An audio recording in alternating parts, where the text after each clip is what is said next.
Kind of spiritualism जो आप शिद्दत से महसूस करते हैं। जहाँ तक मेरी बात है, मैं गॉड को लेके वैसा फील नहीं कर पाता हूँ। मेरे अंदर ऐसी फीलिंग बहुत ज़्यादा है। मैं एग्नोस्टिक हूँ। मैं ये मानता हूँ कि ये दुनिया गॉड ने बनाई है। ऐसा हो भी सकता है, नहीं भी हो सकता है। ये भी हो सकता है कि अपने आप बनी हो, एवोल्यूशन के प्रोसेस में बनी हो। मुझे ये ज़रूर लगता है कि ज़्यादा चांसेस हैं कि कोई ना कोई फोर्स है इस सब के पीछे, पर वो फोर्स वैसी एकदम नहीं है जैसा धर्मों के लोग मानते हैं। वैसा होने का स्कोप ही नहीं है, क्योंकि सारे धर्म जब पैदा हुए, जनरली आप देखेंगे 6th सेंचुरी बीसी में लगभग अधिकांश धर्म पैदा हुए। चाहे हम बुद्धिज्म की बात करें, जैनिज्म है पुराना लेकिन महावीर उस समय पैदा हुए। कन्फ्यूशनिज्म 6th सेंचुरी बीसी में हुआ। ताओइज्म उसी समय का चाइना में। क्रिश्चियनिटी लगभग उसके 600 साल बाद हुई। जुडाइज्म थोड़ा सा पहले से है, 6th सेंचुरी बीसी के आसपास कुछ कुछ दिख रहा है उसमें। Islam as an organized religion काफी देर में हुआ, हालांकि वो मानते हैं कि एडम के समय से उनका धर्म चलता है।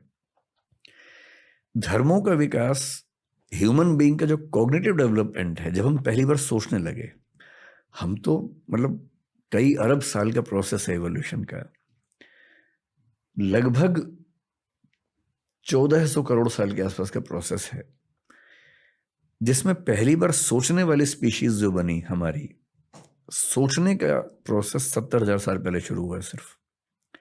सिर्फ 70,000 साल से हम सोच रहे हैं। उसके पहले सोचने की क्षमता नहीं थी, ब्रेन ऐसा नहीं था।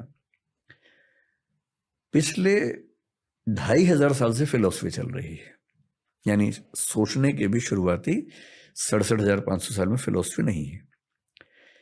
जब पेट भरने लगा, नियोलिथिक रिवॉल्यूशन हुआ, खेती होने लगी, सेटलमेंट्स होने लगी, तो कई लोगों को पहली बार भरपूर सोचने का मौका मिला। तब उन्होंने सोचा कि ये सब कैसे बना होगा। इमेजिन किया कि ईश्वर ने बनाया होगा। लंबे समय के बाद इमेजिन किया। इंटरेस्टिंग है कि भारतीय परंपरा में विष्णु के 10 अवतारों में पहला मत्स्य अवतार है, मछली का, पानी के अंदर। एवोल्यूशनिज्म कह रहे कि पानी से ही शुरुआत हुई। पश्चिम में 6th सेंचुरी बीसी में पहला फिलोसफर पैदा हुआ है, थेल्स नाम का, थेलीज बोलते हैं उसको कुछ लोग। वो क्या बोल रहा है कि दुनिया पानी से बनी है। ह्यूलिज्म बोलते हैं कि दुनिया पानी से बनी है। मैं जो कहना चाह रहा हूं कि ये सारी फिलोसफीज बहुत ज्यादा प्रभावित हैं इस संसार के अनुभवों से, जबकि सच ये है कि पूरे यूनिवर्स में, अगर मैं इस पूरी दीवार को यूनिवर्स मान लूं, तो जो हमारा पृथ्वी जो हमारी है ना, वो क्या मैं कहूं, एक मच्छर को भी 100 से डिवाइड कर देंगे उतना हिस्सा बनेगा। 1000 से डिवाइड कर। हाँ, इतनी छोटी पृथ्वी के कुछ 1000 साल के अनुभवों से हमने थियरीज बना ली हैं बड़ी बड़ी, कि भगवान, अल्लाह, गॉड। और आप देखेंगे बाइबल में, क्रिश्चियनिटी में ये माना गया कि ईश्वर ने पृथ्वी बनाई, एडम के लिए बनाई। और बाइबल ये मानती है कि पृथ्वी केंद्र में है, सूर्य चक्कर काट रहा है। अब साबित हो गया, कोपरनिकस ने साबित कर दिया कि नहीं, सूर्य केंद्र में है, पृथ्वी चक्कर काट रही है। तो जिन जमीनों पर सारे धर्म खड़े हुए हैं, वो जमीनें बहुत कमजोर हैं, भुरभुरी हैं, क्योंकि वो केवल ह्यूमन बीइंग्स के एक्सपीरियंस के बेस पे बनाया गया है। और इस ब्रह्मांड में हमारी दुनिया मतलब एक मच्छर का भी 100वां हिस्सा, 1000वां हिस्सा है। क्या पता कितनी कितनी गैलेक्सीज में कितनी दुनियाएं चल रही हूं। कुछ हमसे आगे, कुछ हमसे पीछे। कुछ हो सकता है कि अभी वो बंदरों के जमाने में चल रहे हों, कुछ हो सकता है कि हमसे 1000, 2000, 10 लाख साल आगे निकल गए हों। इन दुनियाओं में आपस में इंटरेक्शन भी अब तक नहीं हो रहा। हम उनको एलियन कहते हैं, वो हमको एलियन कहते होंगे। तो अभी तो विज्ञान ने दुनिया का डेसिमल में भी कुछ नहीं समझा है। अभी से हम ये इंटरप्रेट कर दें कि एक भगवान है जिसने ऐसा ऐसा किया, पॉसिबिलिटी है। एग्नोस्टिक होने का मतलब है कि I accept there stands a possibility of God existing. पर हमारे दुनिया के धर्मों में, दर्शनों में गॉड की जो व्याख्या है बहुत ही बेसिक लेवल की है। पृथ्वी को केंद्र में रख के व्याख्याएं की गई हैं, अपने देश को ध्यान में रख के, अपने समाज को ध्यान में रख के बनाई गई व्याख्याएं। मेरे ख्याल से अल्टीमेट रियलिटी जब भी हमारे सामने आएगी, मतलब हमारी जिंदगी में तो शायद नहीं आएगी, शायद 10-20 हज़ार साल तक भी ना आए, शायद 1 लाख साल के बाद सामने आए। वो वैसी नहीं होगी जैसी हम सोचते हैं, उससे काफी अलग होगी। तो हम यहाँ क्यों हैं?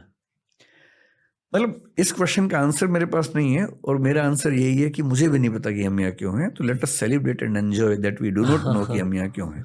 इसी सवाल को लेकर मैंने अध्यात्म की पढ़ाई की है। नहीं, वो ठीक है, ये बेसिक सवाल है कि हम यहाँ क्यों हैं, पर इसमें एक प्रेमाइस है कि आप ये मान के चल रहे हैं कि दुनिया में हर चीज किसी कारण से ही होती है। हम्म हम इस प्रेमाइस को क्यों माने? हम्म क्योंकि कॉज इफेक्ट रिलेशनशिप, कारणता संबंध की हर चीज कारण से ही होती है, ये अपने आप में इंडक्टिव है। इंडक्टिव का मतलब है एक्सपीरियंस के बेस पे हमने निकाल लिया है। ऐसा कोई प्रूफ नहीं है कि हम ऑन्टोलॉजिकल लेवल पर, मेटाफिजिकल लेवल पर ये साबित कर सकें कि कॉजेशन या हर चीज का कारण होता है। ये हमारे मानव संसार के बियॉन्ड भी अप्लाई होने वाला है, ऐसा कोई गारंटी नहीं है। क्वांटम फिजिक्स में आजकल हम देखते हैं कि कुछ चीजें हैं जहां कॉजेशन का प्रिंसिपल हिल रहा है। कितना इंटरेस्टिंग है। अभी देखिए, इस साल जो नोबेल प्राइज मिला है फिजिक्स वाला, क्वांटम फिजिक्स के लिए मिला है, उन लोगों ने क्या साबित किया? आइंस्टीन ने जो साबित किया उसके रिवर्स साबित किया। आइंस्टीन ने ये साबित किया था कि जो प्रकाश हम देखते हैं वो सिर्फ वेव नहीं है, it can also be particle, जिसको उन्होंने फोटोन कहा। आइंस्टीन के समय में एक एक्सपेरिमेंट हुआ और आइंस्टीन हिल गए, पर उन्होंने उसको खारिज कर दिया। उसने कहा कि no, God doesn't throw dice, मतलब वो पासे नहीं खेलता है, सिस्टम से काम करता है। 2 एक्सपेरिमेंट्स हुए थे जो उन्होंने खारिज किया आइंस्टीन ने, और अब नोबेल प्राइज मिला है उन्हीं एक्सपेरिमेंट्स को रिवाइज करने वालों को। वो एक्सपेरिमेंट्स क्या कह रहे हैं? एक थियरी क्वांटम फिजिक्स में आई है, डबल एंटेंगलमेंट, जिसको आइंस्टीन ने खारिज किया था, जो कहती है कि ऐसा हो सकता है कि यहां मान लीजिए ये एक पार्टिकल इस माइक का है। क्वांटम का मतलब सब एटॉमिक, न्यूट्रॉन, प्रोटॉन, इलेक्ट्रॉन, उस लेवल की जो स्टडीज हैं। हो सकता है कि ये पार्टिकल एंटेंगल्ड हो किसी और गैलेक्सी के किसी पार्टिकल के साथ, और एंटेंगल का मतलब है कि अगर ये हल्का सा मूव करेगा तो वो ठीक उसी समय रिवर्स मूव करेगा जी। आइंस्टीन का मानना था कि स्पीड ऑफ लाइट से तेज कुछ नहीं हो सकता, जो कि 3 लाख किलोमीटर पर सेकंड होता है। इसमें क्या हो रहा है कि यहां कुछ मूवमेंट हुआ, वहां मूवमेंट हुआ, और इसके बीच का गैप 50 करोड़ लाइट ईयर भी हो सकता है, और तब भी दोनों एक साथ मूव कर रहे हैं। अगर ऐसा कनेक्शन है तो इसका मतलब है कि लाइट की स्पीड वाली बात खत्म हो गई। मतलब लाइट से भी कुछ या तो ज्यादा तेज है, या उसकी स्पीड हम सोच ही नहीं सकते कितनी तेज है, मन की स्पीड से ज्यादा है, और मन को तो फिजिकल ऑब्जेक्ट नहीं मानते हम उस सेंस में। फिर वो जो प्रकाश की किरण है, जब डबल स्लिट एक्सपेरिमेंट यूज किया गया तो देखा गया कि वो बिहेव करती है अलग अलग, जब उसको देखा जाए और जब ना देखा जाए। अगर आपने एक्सपेरिमेंट किया, डबल स्लिट एक्सपेरिमेंट बोलते हैं, 2 पार्ट से बांटते हैं, तो देख रहे हैं तो शायद उसका बिहेवियर हो जाता है पार्टिकल वाला, नहीं देखते तो वेव वाला हो जाता है, और जैसे ही उसको ऑब्जर्व करने का इंस्ट्रूमेंट लगता है बिहेवियर चेंज हो जाता है। इसका मतलब जिसको आप भौतिक मान रहे हैं वो इतना भौतिक भी नहीं है। यानी कि ऑब्जर्व किए जाने से, भाई हमें कोई ऑब्जर्व करता है, हमारा बिहेवियर चेंज हो जाता है, ये तो समझ में आता है।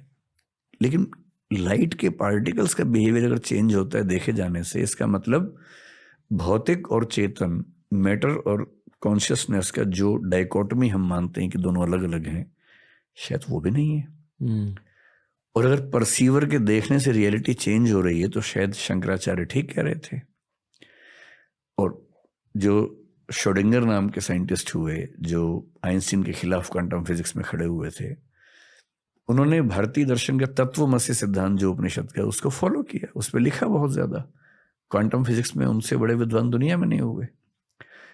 इसलिए इतने रहस्य हैं कि मुझे नहीं लगता कि हमारे जीते जी कोई अंतिम फैसला हो पाएगा, लेकिन जब भी होगा बहुत इंटरेस्टिंग होगा। शंकराचार्य ने क्या कहा था? शंकराचार्य कह रहे हैं कि, सरल भाषा में अगर मैं आपको समझाऊं, कि रियलिटी के 3 लेवल्स होते हैं। सबसे नीचे का लेवल प्रतिभास है। जब आप नींद में हैं, सपना देख रहे हैं, वो प्रतिभास है। आप सपने में हैं तो आपको सपना एकदम रियल लग रहा है। सपने में शेर आ गया, आप डर भी रहे हैं, पसीना भी आ रहा है, भाग भी रहे हैं, हाँफ भी रहे हैं, गिर भी रहे हैं, चोट भी लग रही है, खून भी बह रहा है, सब कुछ हो रहा है और आप एकदम उस मोमेंट को जी रहे हैं। अचानक नींद खुल गई और नींद खुलते समझ में आया कि अरे सब झूठ था। ये व्यवहार की दुनिया है जिसमें हम लोग बैठे हुए हैं। अब शंकर कह रहे हैं कि इंटरेस्टिंग बात है कि इसके बियॉन्ड भी एक दुनिया है। जैसे सपने से निकलते ही समझ में आता है कि सपने में सब झूठ था, वो चेतना से क्रिएट हो रहा था, रियल नहीं था। सपने का शेर, सपने की मेज फिजिकल लग रही थी, पर सपने से निकलते ही समझ में आया कि वो तो कॉन्शियसनेस ने मेज बनाई थी। वो लकड़ी की कहाँ थी? लकड़ी की समझ में आ रही थी पर लकड़ी की नहीं थी, वो तो विचार से बनी हुई थी। अब यहां आप बैठे, मैं बैठा हूं, कुर्सी है, ये माइक है, सब फिजिकल है। हो सकता है कि एक दिन थर्ड लेवल पर हम पहुंचे जिसको शंकराचार्य पारमार्थिक स्तर बोलते हैं, प्रातिभाषिक, व्यावहारिक, पारमार्थिक। और वहां पहुंचते ही समझ में कि अरे यार ये भी झूठ था। इसलिए वो बोलते हैं कि सत्य के 3 स्तर हैं और जब तक वो रेफ्यूट नहीं होता हमें सत्य लगता है। रेफ्यूट होते ही, और रेफ्यूट होने का मतलब नेक्स्ट लेवल पे जाना। नेक्स्ट लेवल ब्रह्म का लेवल है और वहां जाके समझ में आता है कि जो रियलिटी हम मान रहे थे वो सिर्फ परसेप्शन था। और फिलोसफी में कई लोग ऐसा मानते हैं कि हम जो परसीव करते हैं रियलिटी उतनी ही है और हमारे परसेप्शन से ही बन रही होती है। There is nothing real as such, reality is what we construct. ये बात पश्चिम में हीगल भी कह रहा है, पश्चिम में कांट भी।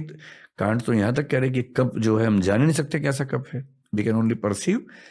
और जो हम परसीव करते हैं सब एक जैसा, that is phenomena, that is not noumena. Noumena is the ultimate reality. The cup in itself is noumena, the cup how we perceive is phenomena. तो हमारी बहुत लिमिटेशंस हैं। हम इस दुनिया को जितना समझने का दावा करते हैं, हम ढेला भर नहीं समझते दुनिया को, और दुनिया के बियॉन्ड भगवान को समझ लेंगे, ये तो बहुत बड़ी बात हो गई। मुझे लगता है कि हम लोग बहुत छोटे हैं और उसको समझने का दावा करना ठीक नहीं है। समझने की कोशिश करना ठीक है, और वो कोशिश इस उम्र में सफल नहीं होगी, ये मान के और इस चीज से सुकून में रहना कि ठीक है हम कोशिश कर रहे हैं, नहीं होगा तो नहीं होगा, इसमें क्यों बेचैन होना है। कि जिस चीज का ज्ञान हो ही नहीं सकता उसके मामले में ये सुकून काफी है कि मैंने ज्ञान की कोशिश तो की और मैंने बिना जाने किसी झूठी बात को स्वीकार तो नहीं किया। जब सारी दुनिया एक चीज को फॉलो करके पीछे दौड़ रही थी, मैं कम से कम रुक गया कि तब तक नहीं मानूंगा जब तक भरोसे के लायक जानकारी ना हो जाए। मैं कम से कम रुका तो, यहाँ जब तक मैंने खुद उस चीज का फील नहीं कर लिया, जान नहीं लिया, तब तक क्यों उसको मैं मान लूं। आज मैंने ये फील किया है कि आपकी इतनी बड़ी फैन फॉलोइंग क्यों है। मैं गप्पे अच्छी कर लेता हूँ। किसी ने इतनी ज्यादा डीप बातें नहीं की है इस पॉडकास्ट पर, इतनी ज्यादा क्लैरिटी के साथ। आपको लगता है कि लोगों को ऐसी बातें सुननी है आजकल? हाँ, सरप्राइजिंगली, क्योंकि जब मैंने फिर अभी मैंने अपना चैनल शुरू किया कुछ दिन पहले, पिछले साल एक डिस्प्यूट हुई थी, मेरे एक वीडियो की क्लिप कुछ लोगों ने फैलाई, उसमें ऐसा लग रहा है कि मैं जो सीता माँ है उनका अपमान कर रहा हूँ, लेकिन वो ऐसी जगह काटा गया कि वो लिटरेचर का पार्ट था। तो बहुत डिस्प्यूट हुई उस समय, बहुत मतलब FIR वगैरह वो सब चीज़ें भी हुई। तो मुझे लगा कि कभी ऐसा हो तो कम से कम मेरा अपना एक मंच तो हो। दृष्टि IAS का एक बड़ा प्लेटफॉर्म है, उसमें 10 मिलियन से ज़्यादा सब्सक्राइबर्स हैं, लेकिन मैं नहीं चाहता कि मैं अपनी पर्सनल लड़ाइयाँ उस पर लड़ूँ, वो तो एक ऑफिशियल चैनल है। So I started my own channel मेरे नाम से, विकास दिव्यकीर्ति। अभी मैं वीडियो तो बहुत कम अपलोड कर पाता हूँ, 12 वीडियो अब तक अपलोड किए हैं और उस पर सब्सक्राइबर्स लेकिन 22-23 लाख के बीच में कहीं हैं। तो मैंने जब उसको शुरू किया तो मैंने कहा मैं इस पर फिलोसफी की बातें करूँगा।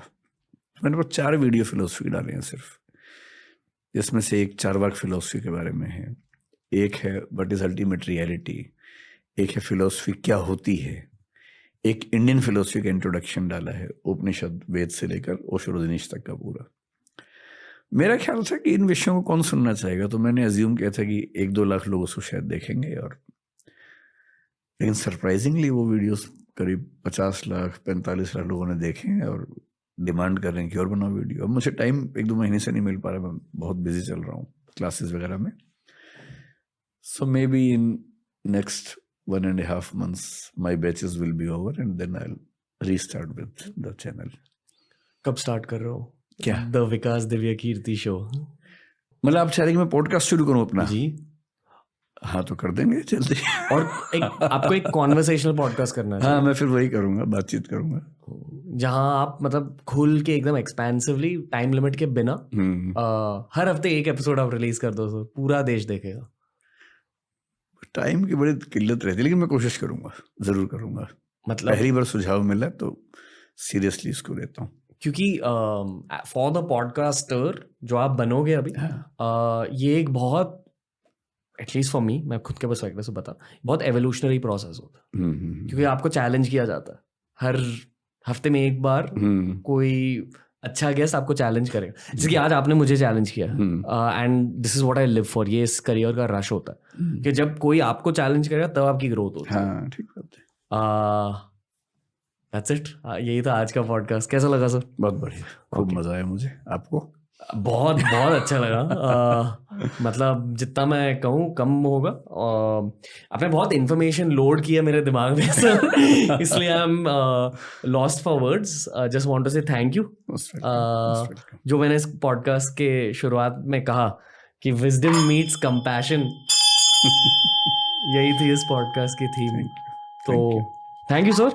देश के लिए भी बहुत कुछ कर रहे हो as a thought leader, and I wish you all the best and even more sir. जो भी आपके दिल में है वो सब होना चाहिए, और जो भी आपके दिल में नहीं भी है अध्यात्म के बारे में वो भी शायद होना चाहिए आपके साथ।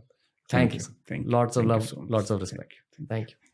तो ये था आज का पॉडकास्ट दोस्तों। बताइए कैसा लगा विकास सर के साथ। ऑफ कोर्स हम और बहुत सारी बातें करेंगे, पर जब मुझे ऐसे गेस्ट मिल जाते हैं ना, मुझे खुद थोड़ी सी ब्रेक चाहिए रहती है, खुद की एवोल्यूशन के लिए, खुद की लाइफ की जर्नी जीने के लिए, और थोड़ा सा जीने के बाद, थोड़ा बहुत सीखने के बाद फिर मैं लौट सकता हूँ ऐसे इंसानों के पास। तो अगली बार जब विकास सर आएंगे मुंबई, तो आप बताइए हमें किन टॉपिक्स को कवर करना चाहिए। जब मैं उस एपिसोड को रिकॉर्ड करने जाऊंगा ना, उसके पहले ये वाली कमेंट सेक्शन पढ़ूंगा। मुझे बहुत ब्रूटली बताइए कि मैं खुद एज अ पॉडकास्टर इंप्रूव कैसे कर सकता हूं।